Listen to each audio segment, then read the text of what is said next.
Okay, hi, welcome to our attendees.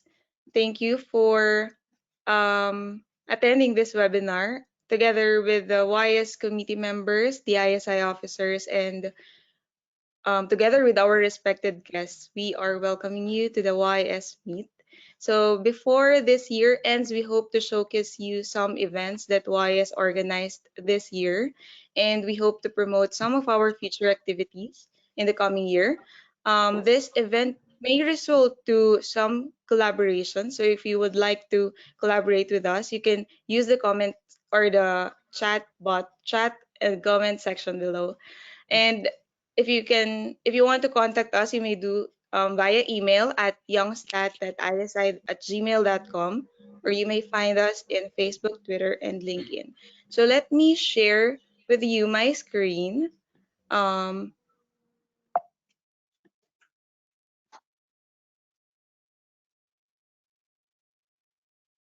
there.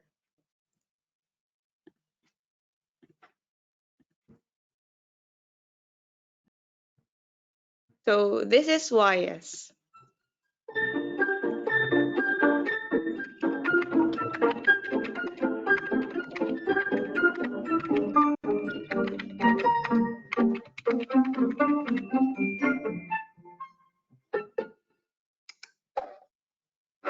YSSE is the Young Statisticians Group in ISI, which was established in 2010.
There. So here's our website. You can check our website later. We also have our YouTube account, our previous activities. You can see on our YouTube account. And also you can follow us on Twitter, LinkedIn, Facebook. And again, you may send us an email at youngstat.isi@gmail.com. Or you can also contact the ISI if you would like to be part of our family. Um, Also, I am taking this opportunity to invite all of you to be part of the YS if you would like to. So that's it. Also, this year, it's not part of the video, but we organized symposium webinar and education statistics. We we had Professor Zamalia Mahmood and Dr. Olayuwola and Maulana Faris as our guest speakers.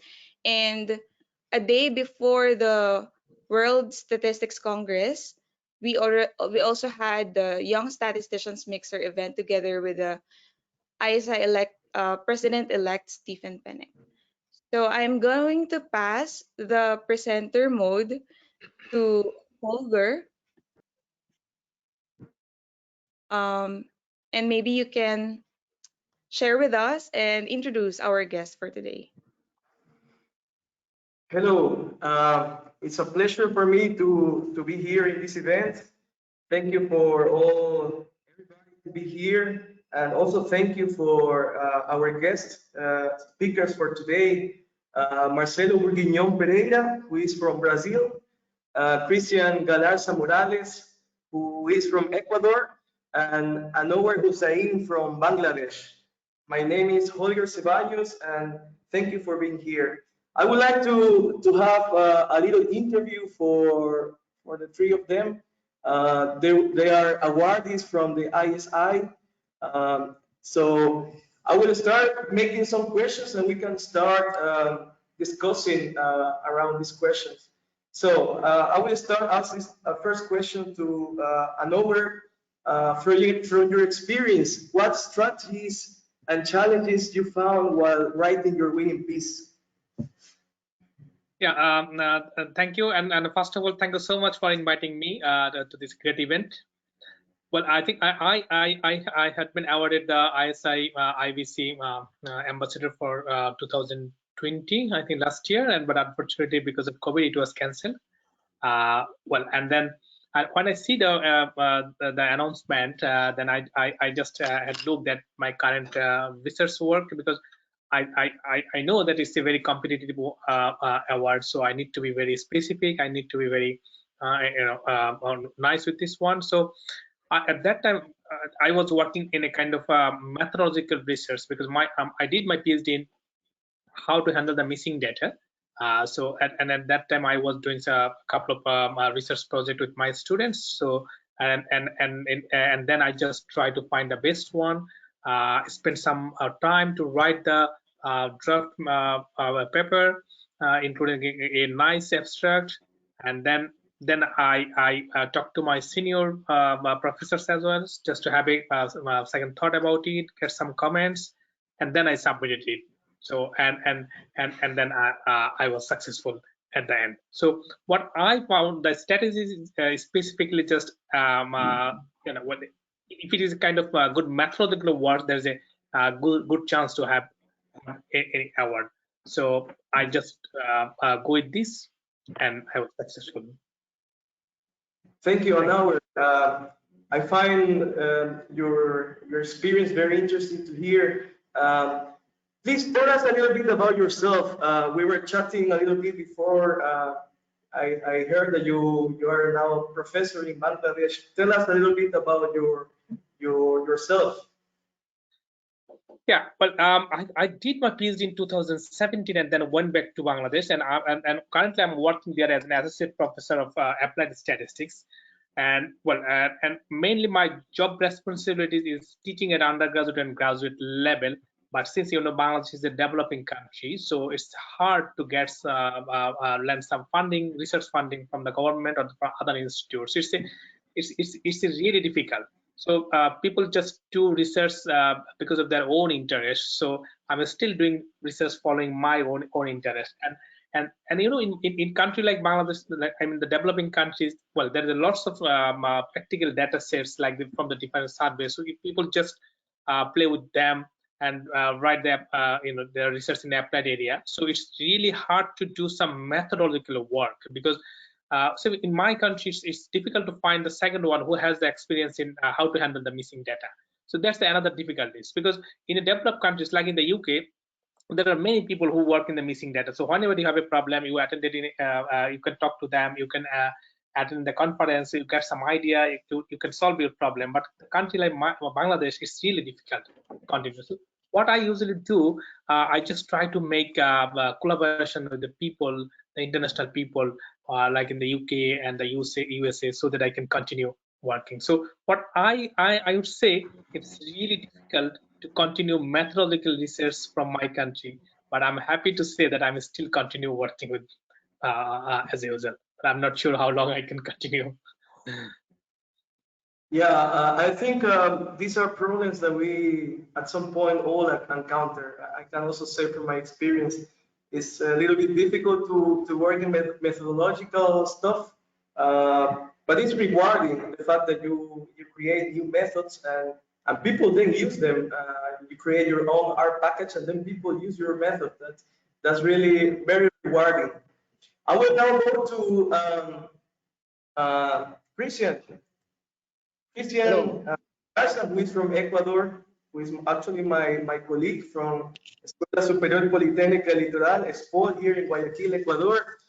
Christian, what would you recommend to young statisticians who want to start a career in research? Okay. First of all, thank you very much for considering me for this invitation. So for me, it's a pleasure to share some ideas with you and know some others like Anover that we became the IBC ambassadors, and we're still waiting for our tickets to Korea. Okay. So thank you very much for the opportunity once again. This is a very good question. So first of all, if the student is already interested in doing some research, of course, the student must have some background. You know, the theoretical part in respect of statistics, it's really, really, really important. I'm talking about the part of probability and the classic inference. It's important if you are looking for working on methodological stuff. So that's something that a student must have. It's a good background for this. And I think that to start a career in research, they must have first they must try like different investigation research lines. So they must first have an idea of what so they can see what they can expect of each say option they have. And it's really, really important for me. It's important to have a good advisor. And I'm talking like not only your advisor like from the PhD or from the master. I am thinking about to have a group research, a research group, a good one.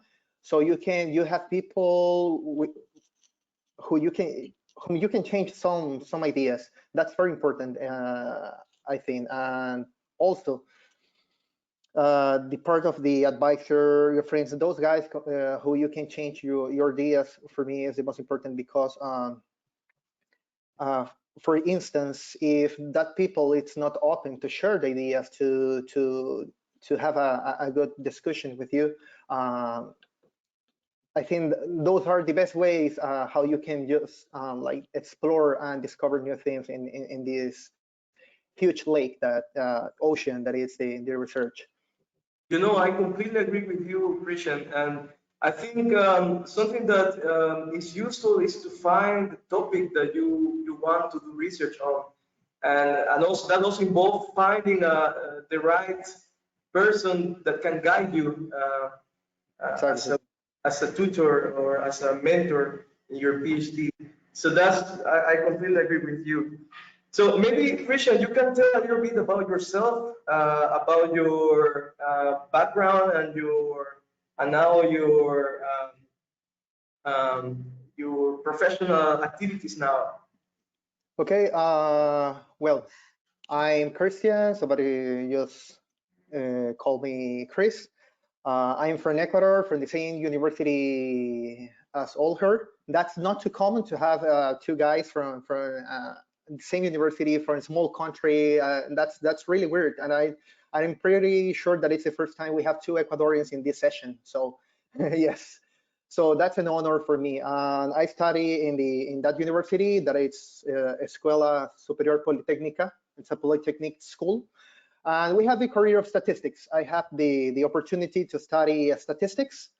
And after that, I have especially one mentor who always was pushing me to study, to do a graduate program, to go outside abroad and study. And finally, I went to Brazil. I started my master in 2013, and it was 2 years. And after that, I come back to my country to teach during 1 year. After that, I also take my luggage once again, and I went out for my doctorate. So I started my doctorate in 2016, and I finished it during the pandemic, at the start of the pandemic, 2020. So I just got retained in Brazil because I couldn't come back to my country during 6 months. So finally, the good part of the pandemic is that I start teaching from Brazil. You know, everything just became virtual, just like that. So that was my first classes after my doctorate as a virtual professor as well. So now I'm back here in Ecuador in the same university, my alma mater. Really proud to be here because there is a lot to be done. So now I'm a professor. I'm working, and mostly of my time is for researching. That is what I mostly do. Great. Great to hear. Great to hear you, Christian. Yeah. Now, I'd like to ask the next question to Marcelo Bourguignon, who is from Brazil. Who are your mentors and what are benefits of their mentorship in your success, Marcelo? Hi, first of all, I'd like the ISA to invite me. So my mentor was Professor Gauss Cordeiro. He's a professor in Brazil. He's a most productive statistician in Latin America. The Professor Gauss Cordeiro is an excellent example of the academician. He's a warm woman, being a great guidance with a solid profession and a personal integrity. He's very famous in Latin America. Yes, and his name is Gauss, so it's like he was born to do statistics. So that's not fair. Yeah. Marcelo, who is your role model in statistics and what do you love about him or her? Gauss Cordeiro, he's a very helpful and support to our colleagues and students and the other researchers in Brazil and the other countries. Yeah, I think this is very interesting what you say about being helpful to your students. Maybe some of us will have an experience having professors who maybe didn't have too much care of us, but then having someone that can inspire you and someone that can lead you to have good research, who can be next to you, I think that's very important. What do you think about it, Christian? I think that we just like as young statistician, first of all, I think we have a different ship. We can think different. And I think the idea is to give this exactly what we wanted to have, like students, like advised students, to have the opportunity to share that, let's say, that care to our future students and the students we teach every day, and also for the students we have the opportunity to advise, to tutoring, let's say, a master thesis or a doctorate thesis. So I think that it's really important. It's not, and we know, like, students. I have met many friends that they just give up from some opportunity to study, for instance, here in the region of Latin America, to do a doctorate maybe in the UK or maybe in the United States of America.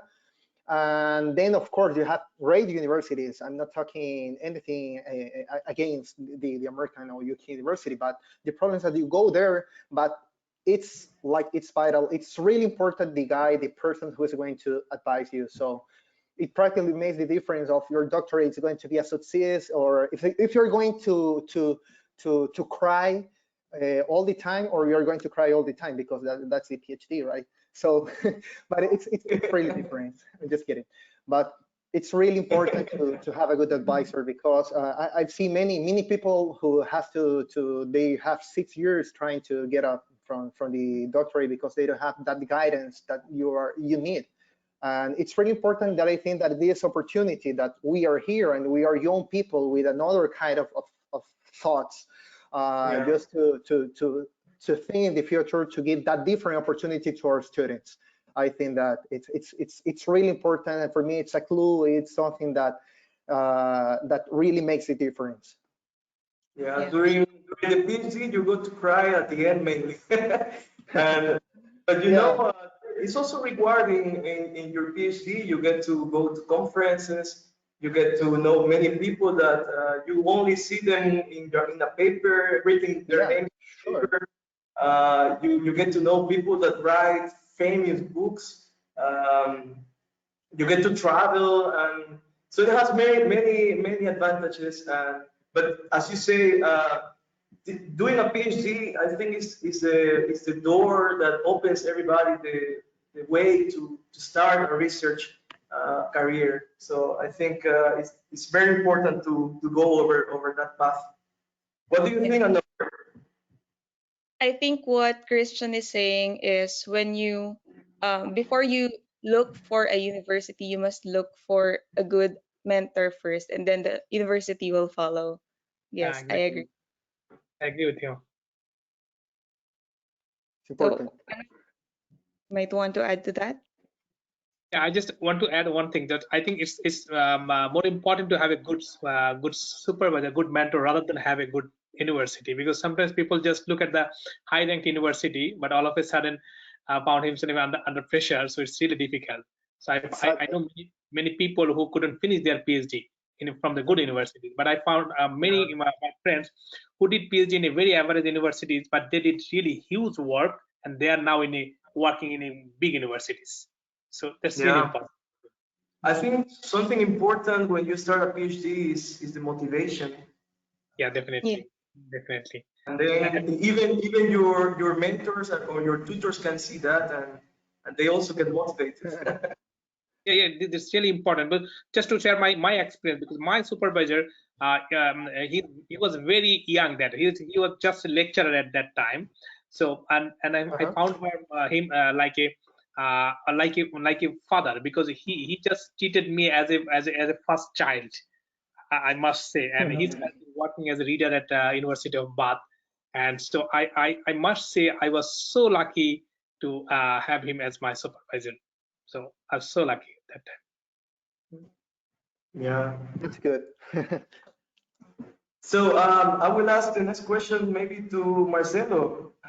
In a way of sustaining the research growth, what were your plans after the award, Marcelo? After the awards, my plans were to continue researching, connecting with people across other countries, and explore new ideas in my area all over the world. Really, That's it. what is the area of your research, Marcelo? What? The area of your research.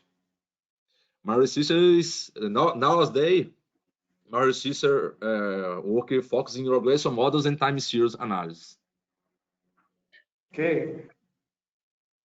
And I will ask the next question to Christian. What are your recommendations to the upcoming young statistician and potential prospective award winners? So I have practically four basic recommendations. The first one I have talked a lot about it. That is to choose a good tutor. It's really important, not only for its level of scientific production, but also by its human quality. It's something really important. The research process, is strenuous. It's hard. And many times we will need a tutor to help us and say, you can do it. Just try. Just another 3 months, but you're gonna get it. Yes, that's important. It's really important. Second, I think just looking for potential award winnings, we are thinking about graduate students that they are doing their research and they are looking to win some awards, because we are talking about it. I think that it's really important to look for topics with a theoretical and applied components with both. The theoretical is very important. I do a lot of work in the theoretical part. However, the application, it's like the round wire. It's something that you can feel why this is important. It's the way you can sell your product.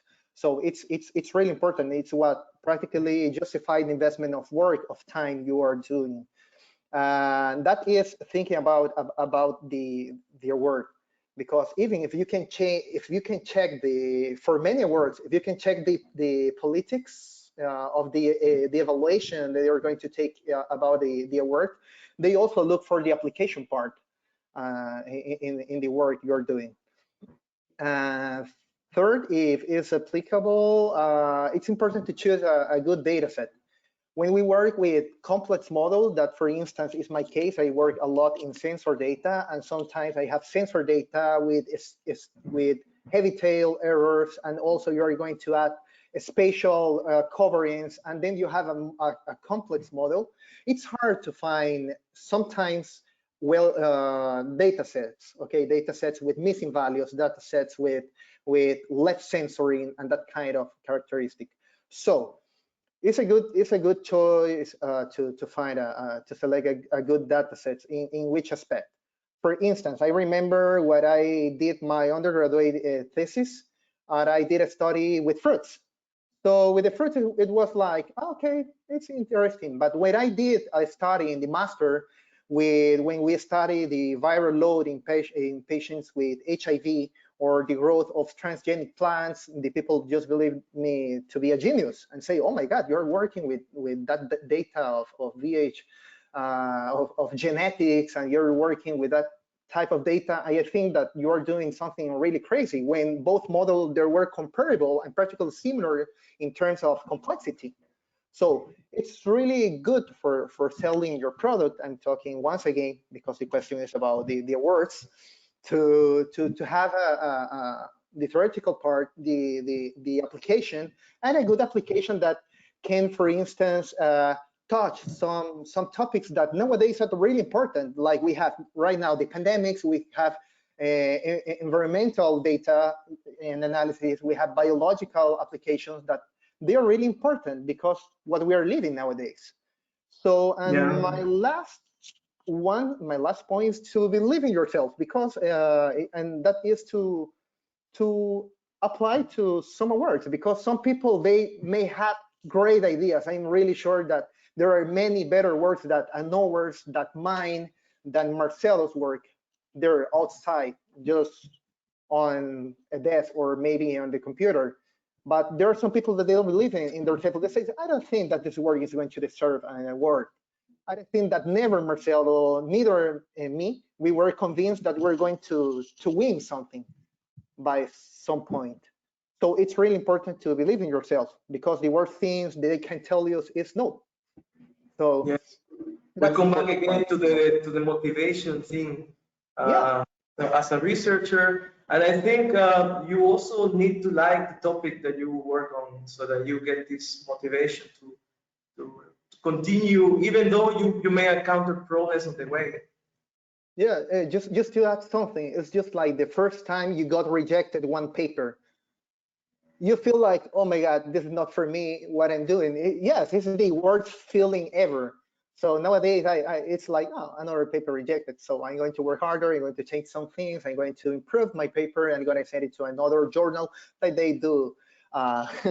They do know about good papers. So By the way, Yeah, like yourself, your work is the reflection of yourself.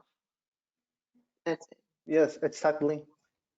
And by the way, yeah, Mark. Well, yeah, I just caught with with what Christian is saying about when your paper got rejected. I think when your paper got rejected, that's an opportunity to improve our paper, or probably we just submitted it to the wrong journal. Maybe we have to look for other journals that is very much suited with our paper. Yeah, Yeah. you're right. By the way, if people from the audience would like to do questions to the panelists, you are more than welcome to do so. You can go to the chat box and type the questions that you want to do, and we will read it here and ask the questions to the panelists. Easy question, please. So, Hanover, could you say something about the different paths that you can follow as a statistician? Yeah, yeah. Thank you. Well, let's look. Well, as I said, I did my PhD in statistical methodology. But what I still remember, at the end of the third year, I was out of funding, but it still is 1 year to go. Then I did manage some work in a medical school in a university, where I did work in a applied research, because in my PhD I just did simulation, derivation, lots of methodology. But when I work in medical school, it's a practical data, it's a trial data, and I found it's really interesting because it's a different challenge when you have a data. Because what I realized that when I create my own data through simulation, I know everything, so it's a kind of smooth things. But when you have a practical data, there's a lots of questions, lots of difficulties, so it's a different challenge. So then I realized it's always good to have both sort of experience, as a methodological experience and as an applied researcher's experience. So, and it's more important for as an applied statistician, because when you would do the applied research, you get the research question from there that needs the methodological intervention. So I found this really interesting, because sometimes I found that some people just do methodological research just a method from a methodological point of interest. It might or might not have any impact in the research world. But if the research question comes from a practical point of view, it really helps you to work on that. And in addition to that, I found it's really interesting and really helpful, because when I worked in the medical school, I did work with the clinicians, I did work with the health economics people. There are people from different disciplines, and they have different kinds of questions. And when I talked to the statistician with them, the big challenge was to talk with them, to convey statistics to them without saying too much equation. So that's another challenge, and I really enjoyed this one. And I found the doctors they have really a good research question that needs statisticians to address. So that's from that point of view. I would say that it's really helpful to have both sort of experience in an applied field and in a methodological field. And I found that many people who work in methodology, but all of a sudden they just move to the pharmaceutical just to have the more experience on the applied research. So in that point of view, I would say rather than sticking in a specific path, it's maybe a good idea to work in both areas if possible. Yeah, I completely agree with you, Anover. And sometimes problems start, I mean, you can start your own methods from a real problem that you encounter. Yeah, exactly. That's nice. And in that case, when you write a methodological paper, but you just give a real data example that this is the problem in this data and that needs the methodological intervention. So in that case, it's a really nice work and it's a good chance to get the paper accepted. And actually, something that you raise about maybe I think it can be very difficult to communicate with non-statisticians, isn't it? I mean, for instance, you say with doctors, I can imagine. I didn't have any experience working with doctors. I think it's different. It's very difficult to in plain words, easy words, what we mean when we interpret models and so on. Yeah, exactly. It's tough. It's a bit tough. But I was a bit lucky because at London School of Hygiene during my PhD, I did run some practical session for the clinicians, for epidemiologists. So in that course, the name of the course was kind of Statistics for Epidemiology and Population Health. So I talked to them, like, say for example, the statistical test, but I'm not allowed to show the big equation, the rejection rule, the acceptance rule. So I just need to pass the message in words rather than saying the equation.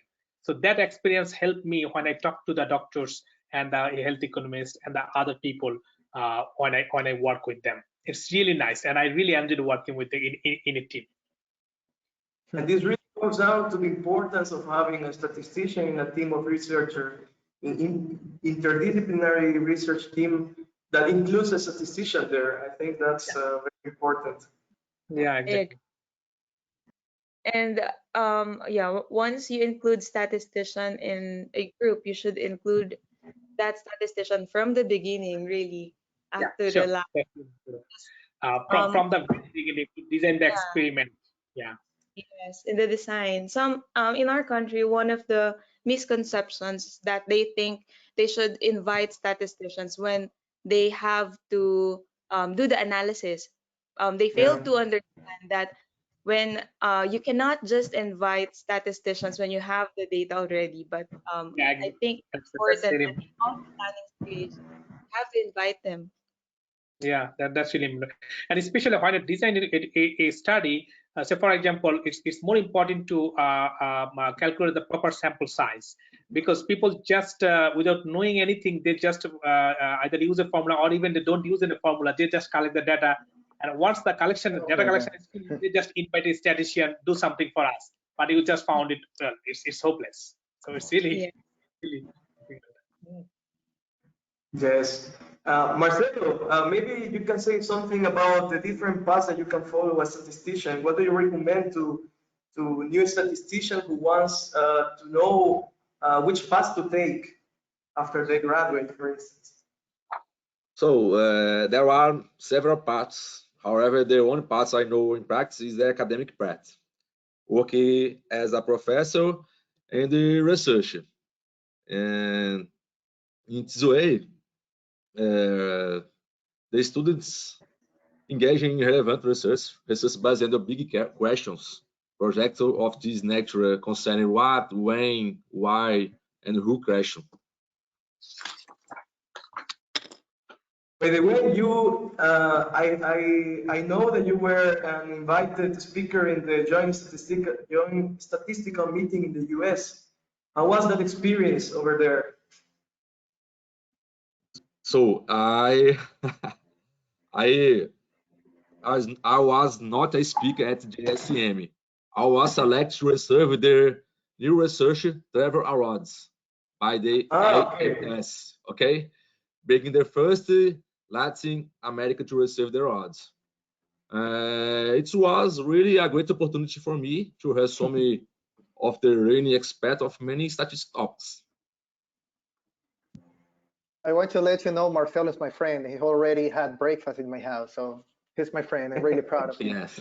Yeah, Yes. actually, we became friends in Marrakech in the ISI World Statistics Congress in Morocco, because he won the first prize of the. Don't tell them the whole story. The second one. It was funny because there wasn't. This is a good one. There wasn't first and second prize. There was only the prize. Because I was studying in Brazil and Marcelo was a teacher in Brazil, they did the advertisement of the prize in the Brazilian Statistical Association email. So my teacher, my advisor, my tutor say my student won the prize, and Gauss Cordeiro teacher, that it was Marcelo mentorship, he said no, my student was the one. So they became just a little bit of discussion. So both just shows their emails, and by the way, there was 2 winners. And they're just to say, okay, there's one, the first winner, there are 2 winners, and it was in a draw. They had to classify the first one and the second one. So Marcelo was the first one, I was the second prize, and we met in Marrakech. And actually it was a little bit weird because it was like our teachers were like fighting who was the winner, but we became close friends all after that. It was a really good experience. And I had to clarify that. Yeah. Olivia knew about that. Yeah, that No, was fun. the funny thing is that I was told that there were 2 winners, but they were not. They never mentioned that there is first prize and second prize. So right after that that Marrakesh incident, like 2017 was that. Then the following Jan Timbergen became they've decided to put it in 2 categories. So it's Division A and Division B. So there's always 2 winners. So there is no first prize and second prize for me. Okay. For us, there is just a title, but then they're both winners. They're both first prize. So there is a picture, and there is a picture that I was doing this, saying they're equal. We have a picture that I was like literally, my hands were, I was holding my hands like this just to show them they're equal. So I think we can open the forum in case anyone wants to ask a question to our panelists. And we also have an announcement from the ISI. Maybe Olivia can say a little bit more about the announcement that we have. For the young statisticians, by the way. I would actually like Anouar and Christian to do the announcement of this one because they are currently the young ambassadors. I have Yeah. talked too much. Anouar, please. Yeah.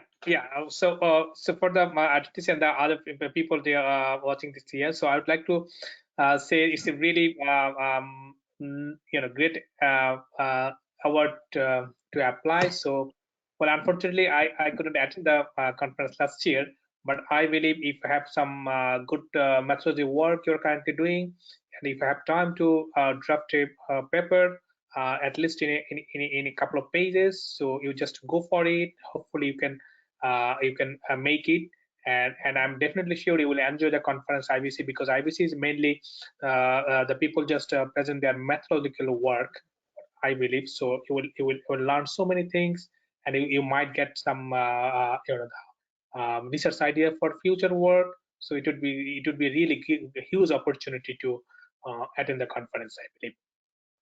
Christian. So believe in yourself and submit your work.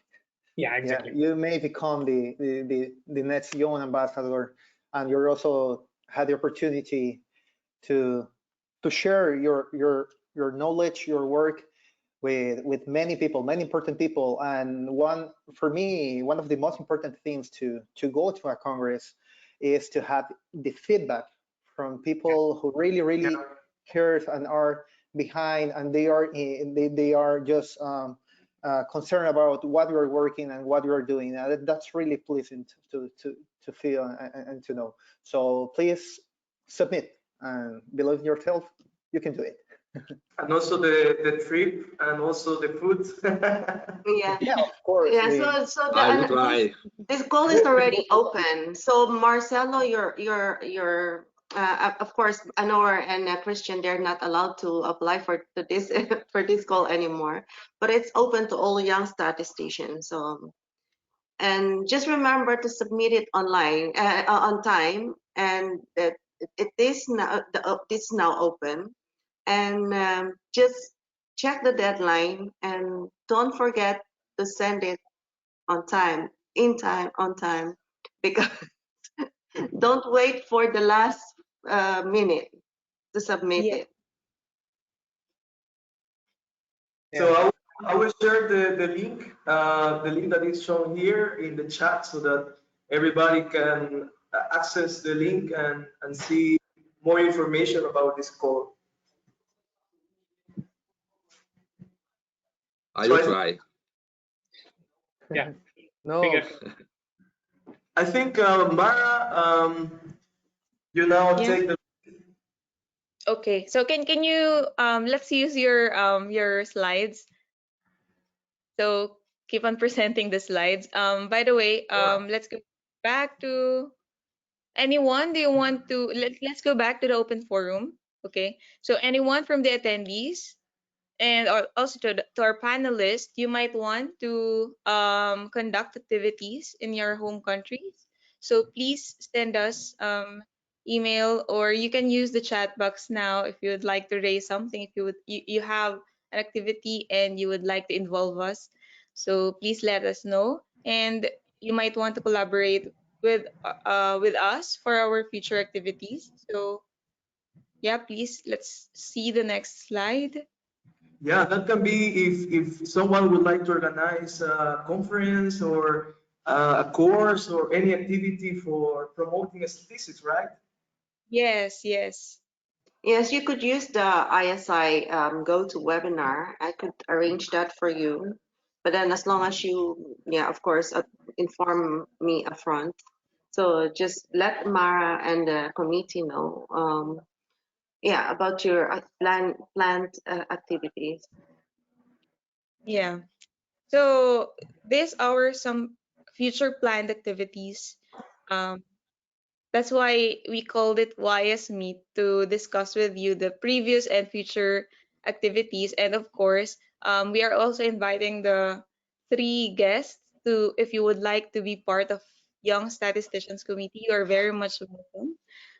The, on January, we might have the regional event for each region's stated here because as of now, WISE committee is composed of these regions. But if you would like to increase the numbers of regional event, that would be great.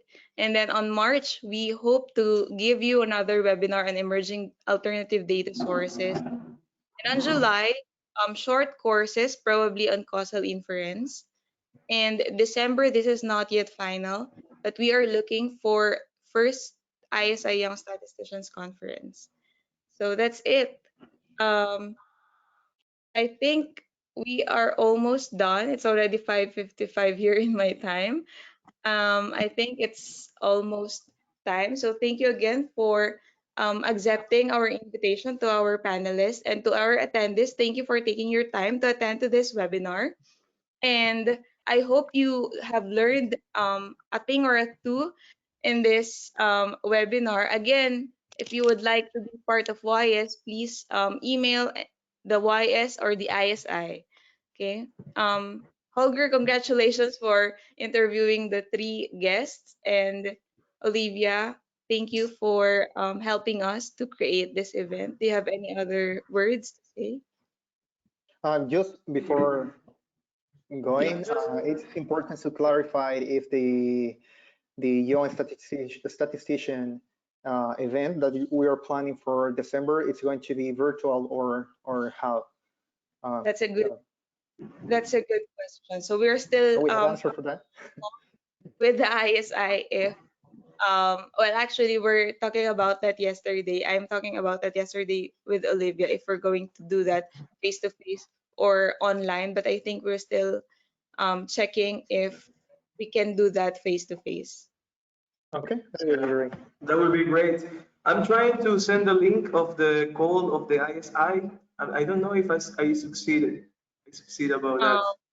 See it in the Yeah, chat. maybe we could just try and send them by email through email later on to all the participants. Okay, that works. Okay. So Okay. other comments? Did you check if there are questions from the attendees? I'm checking the chat box. There's no questions. I think I No can one's type raising their hands. there. Can you see the link in the chat? Yes, I now see it. Yes. So that's the link to YS Ambassador application. No, the ISI IBC Ambassador. Okay. IBC. ISI Young Ambassadors to IBC. What you say, Mara, is very important. Anyone can join the joint and can organize activities with us. Everybody is more than welcome to join our community. Yep. We would appreciate that, and you're very much welcome. And we are still Thank you. trying to increase the awareness of statistics in some countries too. So you might want to help us. Yeah, sure. That would be great. Yeah. So we must take a picture of. Yeah. Sure. Can you do that, Christian? I don't know. You can just print the screen. Well, actually, I can do that because this is being recorded. Also, Okay. to the three guests, will you allow us to post the recording of this session on our YouTube account for others benefit? You can see Yeah, sure. and rewatch it later again. Okay. So Okay. I can do that later. But Yeah, just a screenshot with everybody was smiling. yeah. Holger, can you take the picture? You want me to take the picture? Yeah. Yeah. Just print Okay. screen. So I will make the countdown. 3, Yeah. 2, 1. I think it was good. Maybe I will try a next one. Yeah, another one, please. 3, 2, 1. Great. Perfect. Thank you. So Thank you my so mom gonna believe that I was working. Me too. Bye, guys. Thank you very Bye. much. Nice to Bye. meet you. Thank you. Bye. Thank Thank you. you. Thank Thank you very you. much. you. Round. Bye.